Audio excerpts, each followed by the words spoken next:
¿Qué tal amigos? Bienvenidos a un nuevo video. En esta ocasión, como ustedes ven en el título, vamos a hablar acerca de la Torre de Babel, vamos a hablar acerca del nuevo orden mundial, de lo que la Biblia ya predijo acerca del gobierno mundial y de las promesas que Dios tiene para nosotros. En este tiempo en el cual parece que Satanás se presenta como un vencedor, que el enemigo de Dios y de los hombres, el enemigo de la libertad. Ustedes recuerden siempre que Cristo es el que nos da libertad, ¿sí? Y Satanás es el que nos quiere quitar la libertad constantemente. Por eso en todo movimiento contrario a la libertad, detrás de ese movimiento está Satanás. Llámese un movimiento religioso, un movimiento político, ¿sí? Todo lo que está sucediendo actualmente, estos ataques que estamos recibiendo constantemente a las libertades individuales, a la libertad de expresión, a la libertad de conciencia. Voy a tratar de que este video aparezca en YouTube, así que no voy a mencionar ciertas cosas. Todos estos movimientos son de parte de Satanás, porque Satanás es el que odia la libertad. En cambio, Cristo es el que nos da libertad. Conoceréis la verdad y la verdad os hará libres, dice la Biblia. Y más allá de que Cristo es la verdad encarnada, Cristo es el camino, la verdad y la vida, siempre conocer la verdad nos da libertad de elección, ¿sí? Si yo supiera lo que hay detrás o lo que hay adentro de un producto, yo decidiría con libertad absoluta si quiero consumirlo o no. Pero al diablo no le gusta esto. Al diablo no le gusta decir la verdad. Si yo supiera la verdad detrás de ciertos políticos, yo decidiría si votarlo o no, ¿sí? Con mayor libertad. Pero el diablo no quiere esto. El diablo odia la libertad y por eso recurre constantemente a las mentiras. Las mentiras están relacionadas con la opresión y la verdad está relacionada con la libertad. Entonces nosotros desde acá tratamos de decir las mayores verdades posibles dentro de lo posible para que ustedes tengan mayor libertad a la hora de elegir, ¿no? A la hora de elegir en todo sentido de la vida, desde un producto que compramos para comer, desde un político que decidimos votar o un medicamento que decidimos utilizar. Siempre tenemos que saber la verdad, toda la verdad para poder decidir con mayor libertad, ¿sí? Entonces cuanto más verdades ustedes sepan, mayor libertad van a tener para elegir. Eso es lo que Dios quiere. Dios siempre es franco y es abierto, nos ha dejado su palabra con toda la verdad, con toda la historia del pueblo de Israel, que no esconde ninguna de sus miserias, para que sepamos y para que podamos decidir con libertad seguirle. Que sepamos quién es el Dios de Israel, qué hizo el pueblo de Israel, qué pasó en toda la historia. Por más que hayan escenas vergonzosas de la historia de Israel, están allí también para que nosotros sepamos y conozcamos la verdad acerca de quién es Dios, acerca de cuál es su voluntad, ¿sí? Entonces recuerden siempre eso, que la libertad está ligada a la verdad. Entonces ese es nuestro propósito, ¿no? Y lo que quería compartir hoy es lo que dice, vamos a leerlo, ¿no? Vamos a leer en Génesis capítulo 11 la historia de la Torre de Babel y vamos a sacar algunas lecciones prácticas que reflejan un poco la situación en la que estamos viviendo hoy en día. Y vamos a ver también un poco el significado real, o más preciso podríamos decir. Yo no me voy a arrogar la prerrogativa de saberlo todo, pero doy mi opinión, que es falible, obviamente, que puede ser cuestionable, acerca de la verdadera interpretación de esa pirámide que aparece en el billete de $1, ¿sí? Que la están viendo ahora en pantalla, y que vamos a ver un poco de que esto responde más a Babilonia que a Egipto, ¿sí? Vamos a verlo a través de la Biblia. Entonces, antes de meternos en Génesis capítulo 11, que es donde aparece la historia de la Torre de Babel, vamos a ver el capítulo 10, porque ahí nos dice quién es el fundador de la Torre de Babel y por qué causa este personaje fundó esta ciudad conocida como Babel y posteriormente en el futuro llamada Babilonia, ¿sí? De lo cual habla mucho el libro de Apocalipsis, por lo cual es algo muy vigente para nuestros días. Apocalipsis predice a Babilonia como el gobierno mundial de nuestros días, ¿sí? Así que esto tiene todo que ver con la actualidad. Si vamos a la tabla de las naciones, que está en el capítulo 10, que habla acerca del origen de los diferentes reinos, las diferentes naciones, entre los cuales aparece Egipto, Babilonia, etcétera, etcétera. Vamos a ver el versículo 8, dice: Cus engendró a Nimrod, este comenzó a ser poderoso en la tierra. Acá dice, ¿no?, que comenzó a ser un poderoso en la tierra, significa que es uno de los primeros grandes gobernantes, uno de los primeros reyes. Pero aparte, el libro de Génesis nos describe por qué llegó a ser un poderoso, por qué llegó a ser un líder, un rey en esta época. Ustedes recuerden lo siguiente, esto es posterior al diluvio, ¿sí? Esta es la descendencia de Noé, De Sem, Cam y Jafet salen todas las naciones. Esto es, el diluvio está ahí reciente, ¿sí? Y el ser humano no tardó mucho tiempo en rebelarse nuevamente contra Dios. Y el diluvio era algo que estaba muy presente en la mente de todos los descendientes de Noé. Algunos fueron testigos, ¿sí? Como los hijos de Noé, y otros, los nietos, los bisnietos, como es el caso de Nimrod, simplemente escucharon la historia. Pero evidentemente tenían delante de sus ojos todas las evidencias de que esa historia había sido real. Como también hoy, si buscamos las evidencias están a disposición, ¿no? Sobre todo la estratificación que vemos en toda la Tierra con sedimentos marinos en todos los continentes, incluso en las montañas más altas, lo que muestra que la Tierra fue tapada por un diluvio de agua de manera universal. ¿Sí? En algún momento de la historia toda la Tierra estuvo cubierta por agua y animales marinos quedaron en la cima de las montañas. ¿Sí? Así que esas evidencias las tenemos. Y Nimrod también las tenía, obviamente, a estas evidencias. Sin embargo, el ser humano, con Nimrod a la cabeza, que era el primer gran monarca, empezaron a levantarse en contra de Dios y en contra de su voluntad. Pero vamos a ver cuál fue la razón por la cual este hombre se convirtió en un rey, se convirtió en un poderoso de su época. Dice el versículo 9 que este fue vigoroso cazador delante de Jehová. Muy interesante esto. ¿Cuál fue la virtud, cuál fue la capacidad que él tenía para convertirse en un rey? Él fue vigoroso cazador, o sea, era una persona que tenía dominio de las armas y que podía repeler el ataque de las fieras, de las bestias, ¿sí?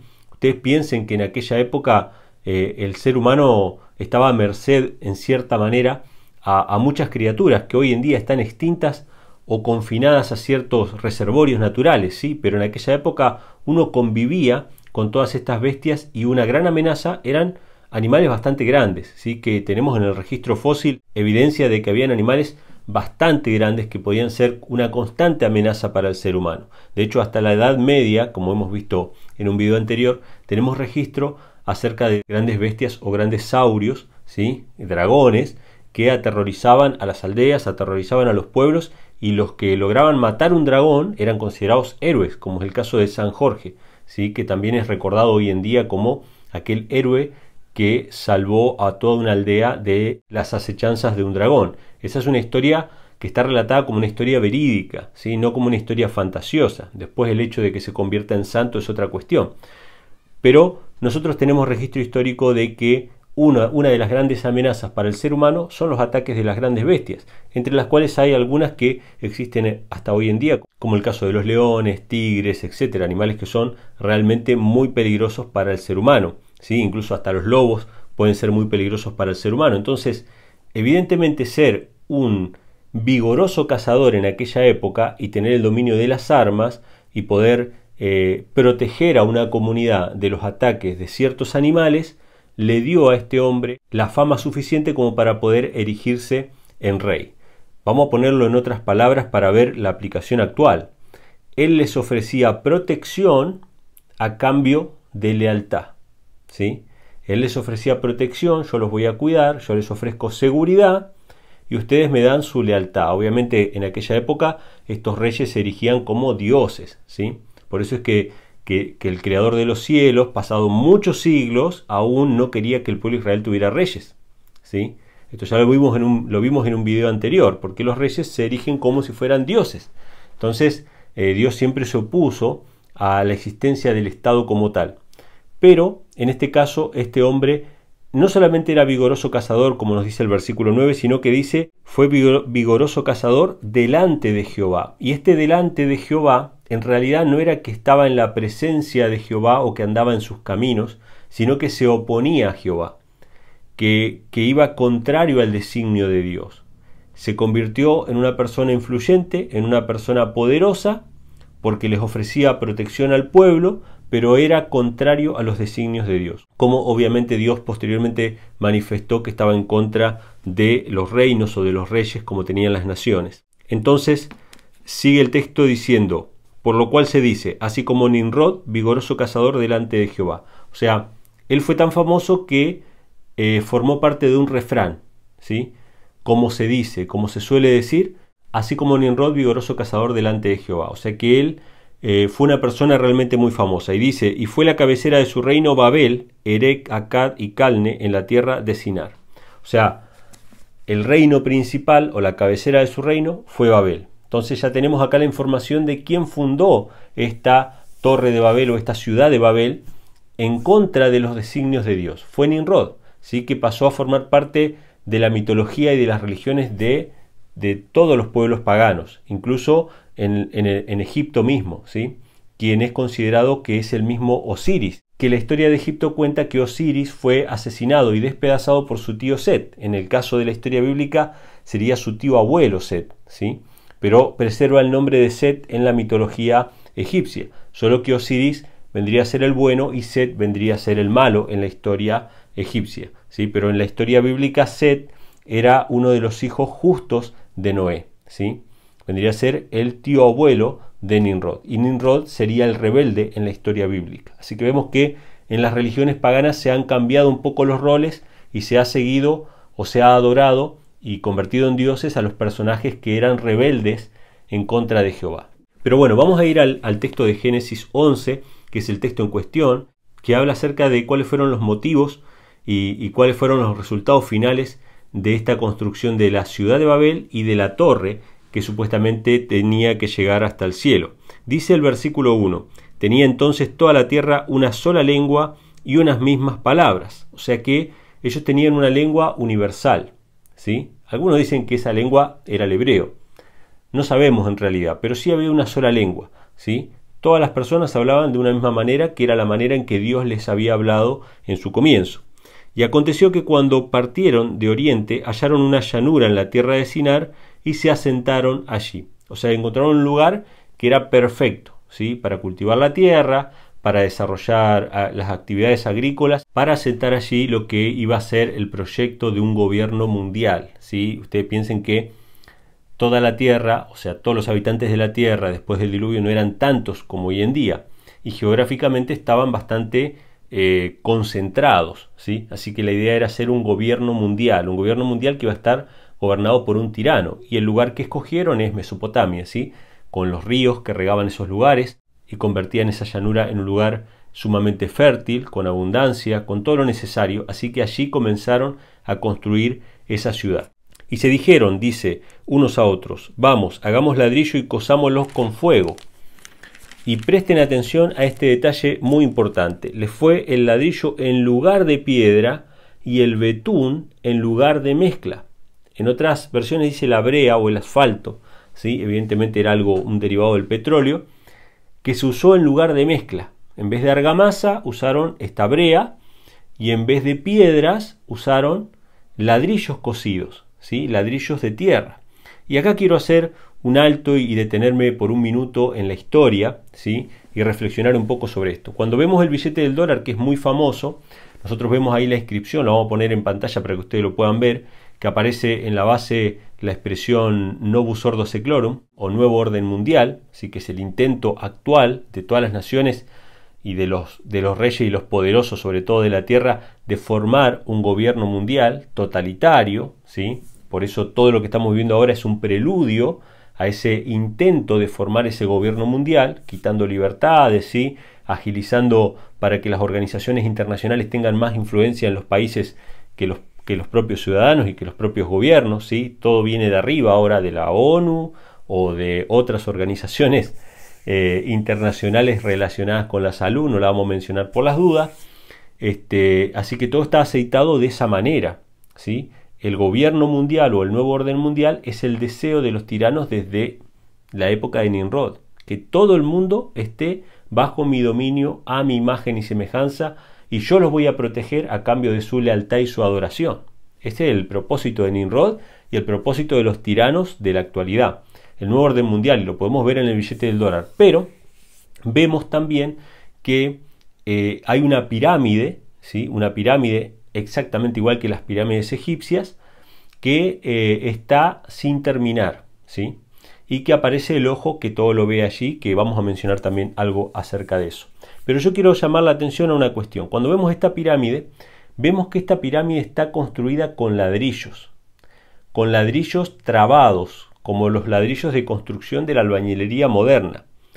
Y esto es lo que me da a pensar a mí, a que es una referencia más bien a la Torre de Babel, ¿sí?, de Génesis, que a las pirámides de Egipto. Yo les voy a mostrar algunas capturas acerca de las pirámides de Egipto. Ahí ustedes las pueden ver, a las pirámides de Egipto impresionantes, desde lejos parecen hechas con ladrillos, pero cuando nos acercamos y miramos de cerca vemos que están hechas con bloques enormes de piedra de muchas toneladas cada una. Ustedes van a ver ahí personas paradas al lado de los bloques y van a ver que esos no son ladrillos, esos son piedras enormes que todavía hasta el día de hoy no se sabe cómo fueron movidas. Obviamente la historia oficial, que se basa en esta cuestión evolucionista de que el ser humano fue de cavernícola a la actualidad, no entiende que el ser humano antes era perfecto, que era mucho más grande, mucho más inteligente y que está disminuyendo su capacidad y su inteligencia. A lo sumo tenemos pequeños reavivamientos o pequeños renacimientos históricos, ¿sí?, a lo largo de la historia, pero en realidad el ser humano está decayendo. Las obras que se hacían antes no las podemos hacer ahora porque somos inferiores, porque venimos de nuestros antepasados que vivían casi 1000 años, ¿sí? En la historia antes de Noé vivían casi 1000 años. Entonces todos los sabios, historiadores, paleontólogos, arqueólogos van a ver muchas cosas que no van a poder explicar nunca mientras rechacen el libro de los libros. Mientras rechacen el libro de historia más importante de la humanidad, que es la Biblia, nunca van a poder comprender cómo hicieron las pirámides, ¿sí? Porque nunca van a entender que la humanidad anterior era superior que la de hoy en día, en fuerza física y en inteligencia. Vemos ahora, el detalle que quiero remarcar, es que las pirámides estaban construidas con piedras, que es justamente lo que acá dice que no iban a usar en Babilonia. Dice, vamos a usar ladrillos cocidos en lugar de piedra y vamos a usar asfalto en lugar de mezcla.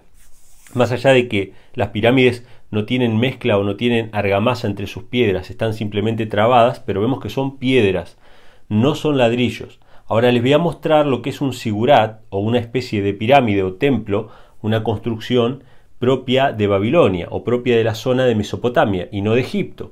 Y vamos a ver que de lejos se ve una construcción que podría bien levantarse como una torre si siguieran los pisos para arriba, como una pirámide escalonada. Pero cuando vemos el detalle, cuando lo vemos un poco más de cerca, vemos que son ladrillos cocidos y efectivamente estos sigurat de Babilonia están hechos con ladrillos de adobe y también están unidos con asfalto o con brea en sus juntas. Así que vemos que primeramente la historia bíblica es real cuando habla acerca de la utilización de ladrillo y de asfalto. Esto lo podemos comprobar en la historia, pero lo que quiero destacar aquí es que lo del billete del dólar hace referencia más bien a este tipo de sigurat, a esta torre de Babel bíblica, más que a la pirámide egipcia.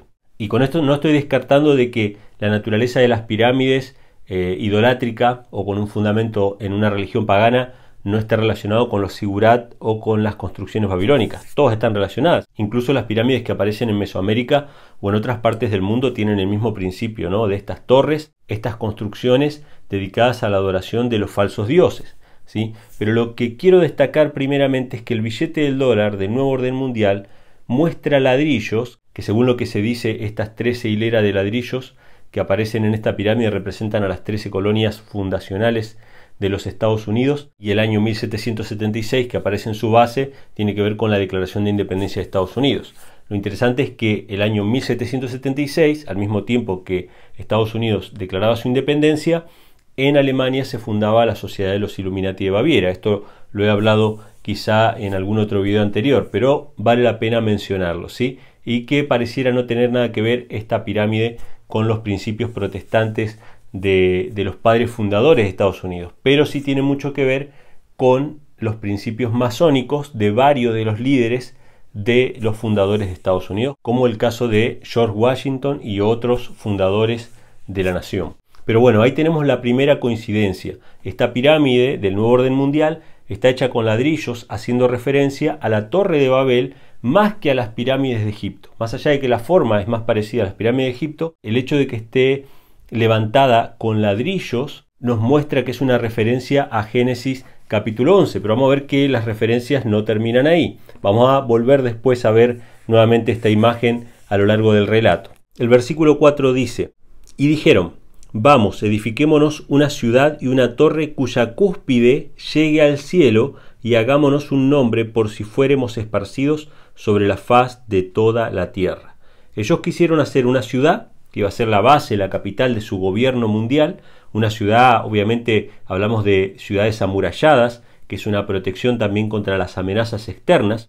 Ustedes recuerden que todo gobierno despótico se levanta sobre los hombros del temor del pueblo, o sea que siempre hay que hablar de las amenazas para que el pueblo coopere, ¿no? Y trabaje junto bajo el liderazgo del rey, ¿no? Bajo el liderazgo de aquel que dice protegerlos. Ustedes recuerden esta frase porque hoy en día es muy sonada, ¿no? Te estamos cuidando, esto es por tu protección.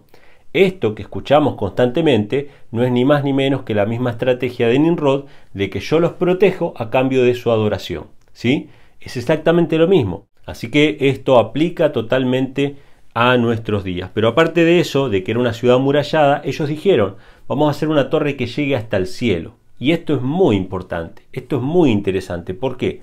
Porque ellos tenían fresca todavía la historia del diluvio universal. Y la historia del diluvio universal hay mucha gente a la que no le gusta. Y sobre todo a los tiranos no les gusta. ¿Por qué? Porque este evento muestra la autoridad de Dios. Y que Dios es un ser moral que reclama una cierta conducta a sus criaturas. Y que sus criaturas tienen una cierta independencia y tienen una cierta posibilidad de decir, no, yo no quiero hacer lo que Dios quiere, yo quiero hacer mi voluntad. Y pueden hacerlo durante un tiempo, pero que llega un momento en el cual Dios dice, bueno, hasta acá llegaron muchachos. Hasta acá yo voy a tolerar la maldad, pero yo más de esto, más de 120 años le había dicho a Noé, yo no voy a tolerar más la maldad. Así que hazte un arca, prepara un arca para que entren tú, tu familia y todos los animales. Y hubo mucha gente que participó en esa arca, que murió antes del diluvio, que no llegaron a ver ese día. Y para la época en que el arca se terminó, solamente Noé y su familia se encontraron justos para entrar allí, ¿sí? Lo mismo está pasando hoy en día. Jesús va a volver en las nubes de los cielos con poder y gloria a darle fin a esta historia de dolor y sufrimiento y de maldad. Dios va a intervenir para dar finalización a la historia del pecado, a la maldad. Y hay mucha gente que hoy en día irónicamente reclaman de por qué Dios permite la maldad, que no les gusta escuchar la historia de cuando Dios intervino para dar fin a la maldad. ¿Sí? Porque les gusta hacer su propia voluntad, y cada vez que reclaman de por qué hay maldad en el mundo, simplemente una excusa para justificar su propia maldad. Entonces ellos dicen, si Dios existiera, ¿por qué permite que haya tanto sufrimiento y que estos niños sufran así, así, así? Pero en realidad esas personas lo único que quieren hacer es justificar su propia maldad y decir, Dios no existe, la historia del diluvio es mentira porque yo quiero justificar mi propia maldad. Y la voz de la conciencia habla a sus corazones, aunque estemos en una isla desierta, aunque estemos en medio de una tribu perdida en medio del Amazonas, la voz de Dios habla a nuestras conciencias, ¿sí? Y nos muestra lo que es bueno y lo que es malo. Y Dios va a pedir cuenta a todo hombre a los cuales les ha hablado a su conciencia. Y como esta historia del diluvio le seguía hablando a la conciencia de Nimrod y a la conciencia de todos los malvados que se pusieron a hacer una obra contraria a la voluntad de Dios, que era un gobierno mundial, que Dios siempre se opuso a eso, como la voz de la conciencia le seguía hablando, ellos dijeron, vamos a hacer una torre que llega hasta el cielo. Y alguien podría haber dicho, ¿pero qué tenés miedo al diluvio? ¿No? Pero no, nadie dijo eso, y si alguien hubiese dicho eso, ellos lo hubiesen negado, hubiesen dicho que las razones para hacer esa torre eran otras probablemente, pero de todas maneras ellos dijeron, por la duda vamos a hacer una torre bien alta, no sea cosa de que venga un diluvio. Tenían miedo al Dios que ellos mismos negaban, al Dios que ellos mismos habían desafiado, le tenían miedo, ¿sí? Porque sabían que sus obras eran malas. Los que aman a Dios, los que están bajo su cuidado, los que confían en Él como un Padre eterno, no necesitan búnkers. No necesitan búnkers, no necesitan ningún tipo de protección, no necesitan armas, no necesitan nada para protegerse de nada, porque Dios los cuida, Dios los sostiene y Dios los mantiene. Y Dios en su misericordia sabe cuándo ellos tienen que ir al descanso. Y los hijos de Dios aceptan esa voluntad de Dios sin ningún problema. Pero los que rechazan a Dios, los que niegan a Dios, tratan de buscar su propia salvación. Y esta torre de Babel era una especie de búnker en contra de un futuro diluvio. Miren, si hay otro diluvio en el futuro, si Dios se enoja de vuelta y quiere destruir la maldad, nos subimos a la torre y allá arriba vamos a estar seguros. Así que dijeron, vamos a hacer una torre que llegue hasta el cielo. Y aparte de eso se iban a poner un nombre por si fueran esparcidos. O sea que ellos sabían en su corazón que que no era la voluntad de Dios que ellos se concentraran en un gran imperio, sino que la voluntad de Dios era de que ellos sean esparcidos. Pero sigue contando el versículo 5, descendió Jehová para ver la ciudad y la torre que edificaban los hijos de los hombres. Esto es muy importante. ¿Para qué descendió Jehová? Para ver, dice, para ver. El ojo que todo lo ve. Cuando volvemos a la imagen del dólar, vamos a ver que está esa torre construida por ladrillos, que está sin terminar, está inconclusa, porque cuando Dios descendió para ver lo que estaban haciendo, esto estaba en plena construcción, estaba todavía, le faltaba bastante. Entonces, cuando vemos esta imagen, vemos que ahí está el ojo que todo lo ve. Descendió Jehová para ver lo que estaban haciendo. Yo sé que esto también lo utilizaron las religiones paganas para hablar de sus dioses. Lo utilizaron los egipcios, lo utilizaron los masones en referencia a los egipcios, lo utilizó la Iglesia Católica también para representar a Dios, lo utilizaron en diferentes religiones. Sin embargo, eso no significa de que el símbolo no sea realmente bíblico. Cuando nosotros leemos esta historia vemos que Jehová descendió para ver lo que estaba pasando. Esto es lo que refleja el billete del dólar. Y cuando buscamos en la Biblia hay muchísimas referencias, no voy a ponerme a enumerarlas, pero hay muchísimas referencias que hablan acerca de que nosotros debemos hacer lo bueno delante de los ojos de Jehová. O sea, nos está diciendo que Dios realmente ve todo. En Zacarías capítulo 3, por ejemplo, se representa a Cristo como una piedra con 7 ojos. En el capítulo 4 se nos dice que esos son los 7 ojos que recorren toda la tierra. ¿Por qué se habla de 7 ojos? Porque es la totalidad. El 7 representa lo que es absoluto, ¿no? Entonces, realmente Dios todo lo ve, ¿sí? El ojo de Dios, o los ojos de Dios, en realidad, todo lo ven. Son los 7 ojos que recorren toda la tierra.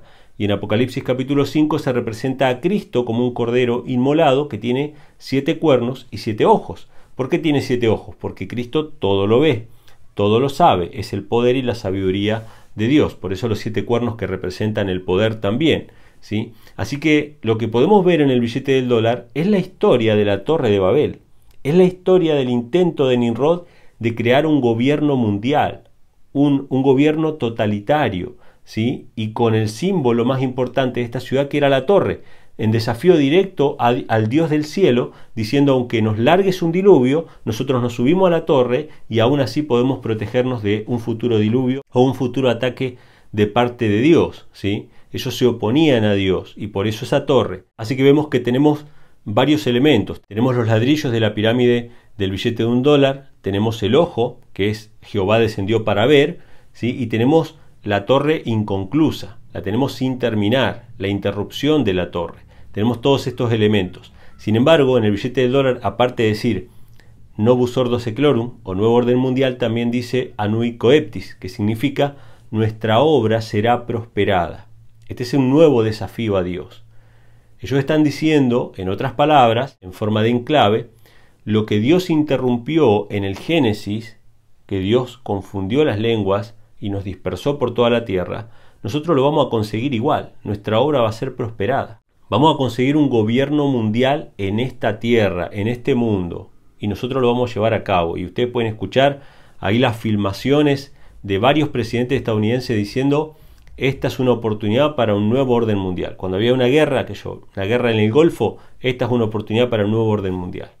Estuvieron los atentados terroristas, esta es una oportunidad para el nuevo orden mundial. Estamos en la crisis referente a la salud que estamos viviendo hoy en día, esta es una oportunidad para un nuevo orden mundial. Entonces, cada crisis es una oportunidad para que logremos aquello de lo cual Dios nos dispersó en el Génesis.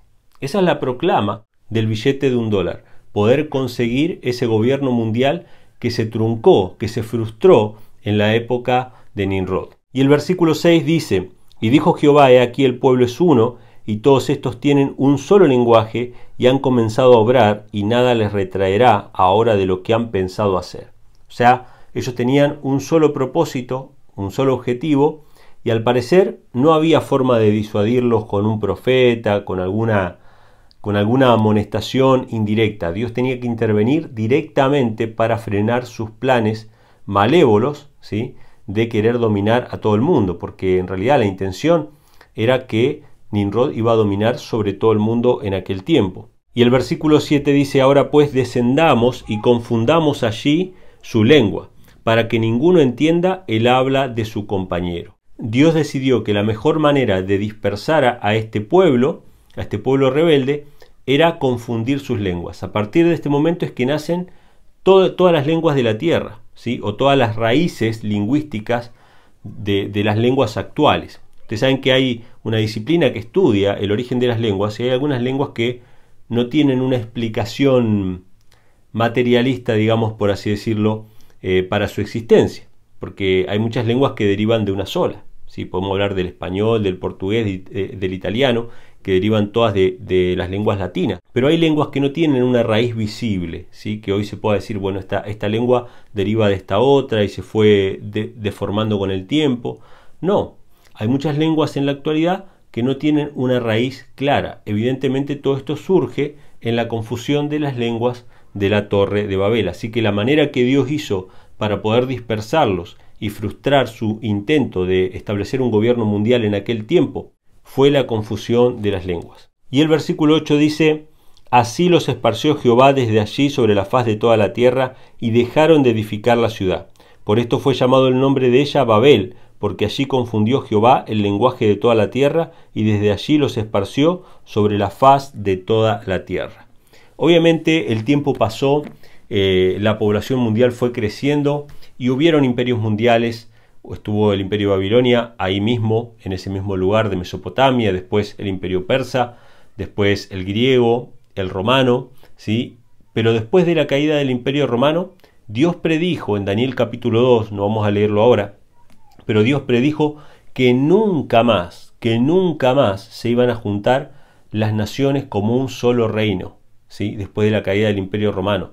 Dios lo dividió primeramente en dos, Roma de Oriente y de Occidente, y luego cayó el imperio de Occidente, luego cayó el imperio de Oriente, y por más que las naciones europeas intentaron, a través de alianzas humanas, que era mediante casamientos de los reyes entre sí, para establecer alianzas, nunca más se pudo lograr un imperio mundial como el que intentó hacer Nimrod y como el que hicieron posteriormente otros reyes de la tierra. Dios decretó que nunca más habría un gobierno mundial semejante a esos. ¿Hubieron intentos? Claro que sí. ¿Hay intentos en la actualidad a manera política de establecer un gobierno mundial? Claro que sí. Sin embargo, estas unificaciones van a fracasar, están destinadas a fracasar. Dios ya había dicho en su palabra que el próximo gobierno mundial o el próximo reino, que iba a ser un reino mundial que iba a cubrir toda la tierra, no iba a ser quitado para que otro reine después. Es decir, iba a ser un reino eterno, y ese es el reino de Cristo. El reino de Cristo es el próximo gobierno mundial, pero todo lo que están intentando hacer ahora va a fracasar, está destinado a fracasar. Ellos ahora están empeñados en hacer alianzas, en hacer organismos internacionales que reúnen a los países, a comprometer a los países bajo esos organismos para que lleven a cabo políticas determinadas, ya sean políticas referentes a la salud, ¿sí? O ya sean políticas ecologistas, etcétera, etcétera, o políticas ideológicas de género, o políticas referentes a la población, relacionadas con el aborto, etcétera, etcétera. Ya hay líneas que se están bajando en ese sentido para que haya una gobernanza mundial. Pero, ¿cuáles son las buenas noticias? ¿Qué es lo que nos dice la palabra de Dios?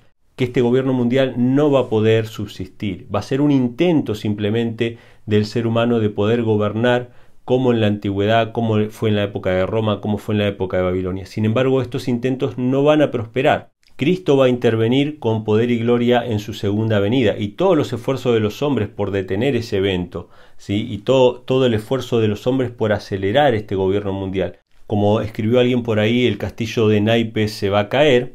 Cuando digan paz y seguridad, vendrá sobre ellos destrucción repentina, ¿sí? Como los dolores a la mujer encinta, y la Biblia dice: no escaparán. No escaparán. Van a tener por un momento una apariencia de que han triunfado, pero sin embargo están destinados al fracaso de la misma manera que fracasó Nimrod. Esa es la promesa bíblica, en eso podemos estar absolutamente confiados de que todos los esfuerzos del hombre por establecer un gobierno mundial han de fracasar. Y por eso, más allá de que nosotros vemos hoy noticias que parecieran presagiar lo contrario, que parecieran anunciar un futuro sumamente oscuro para la humanidad, pero ese momento oscuro no va a durar mucho tiempo, porque Dios va a intervenir para librar a su pueblo. La maldad del hombre no va a existir para siempre, Dios le va a poner freno a la maldad. Así que por un poco de tiempo quizá tengamos alguna tribulación, por un poco de tiempo quizá nos parezca que Dios ha abandonado este pequeño mundo. Sin embargo, sepamos, hermanos, por las promesas de la palabra de Dios, que Cristo viene pronto y que el gobierno mundial está destinado a fracasar. Así que pongamos nuestra vista, queridos hermanos, en la palabra de Dios, en todas sus promesas. Recordemos estas historias de la manera en que Dios ha intervenido y de cómo, por más que sean poderosos de la tierra, por más que sean magnates, por más que sean reyes, por más que tengan agendas, por más que tengan planes en contra de la voluntad de Dios, ninguna arma forjada contra Dios va a permanecer. Dios les da un tiempo para que se arrepientan, pero tarde o temprano Dios interviene para ponerle fin a la historia del pecado y el sufrimiento a este mundo. Así que, hermanos, esto era lo que quería compartir con ustedes. Espero que les sea de bendición. Compartan este video con sus amigos, suscríbanse al canal y dejen acá abajo todos sus comentarios y nos estaremos viendo en un próximo video, Dios mediante. Un fuerte abrazo, hasta la próxima.